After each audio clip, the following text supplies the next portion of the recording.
Developing news beginning with that indictment against Steve Bannon. A federal grand jury indicted former President Trump's one-time advisor for contempt of Congress. Members of the House January 6th Select Committee say this should be a warning to others who would try to stall their investigation. ABC's White House correspondent Mary Alice Parks at the Justice Department with what happens now. And good morning, Mary Alice. Brian, good morning. Steve Bannon is facing 2 charges for defying that congressional subpoena, one for refusing to testify, the other for failing to provide documents that the committee requested.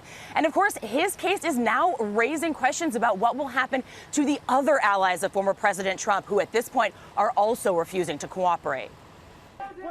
Steve Bannon is waking up this morning facing criminal charges for defying a subpoena, refusing to answer questions from the congressional committee investigating the attack on the Capitol on January 6th. For months, congressional investigators have wanted to know what role Bannon may have had in orchestrating the attack. The House voting last month to hold him in contempt, pointing to his own words before the siege. All hell is going to break loose tomorrow. You have made this happen, and tomorrow it's game day.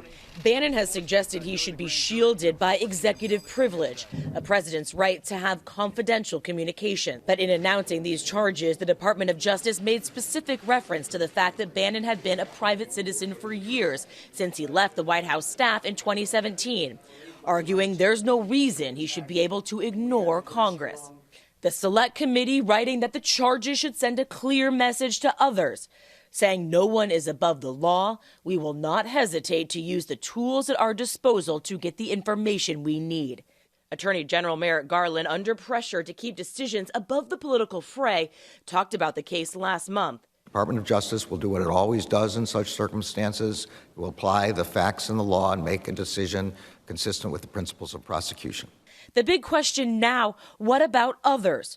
The committee yesterday was supposed to hear from the former White House Chief of Staff, Mark Meadows, but he did not show up. They are considering holding him in contempt of Congress, too.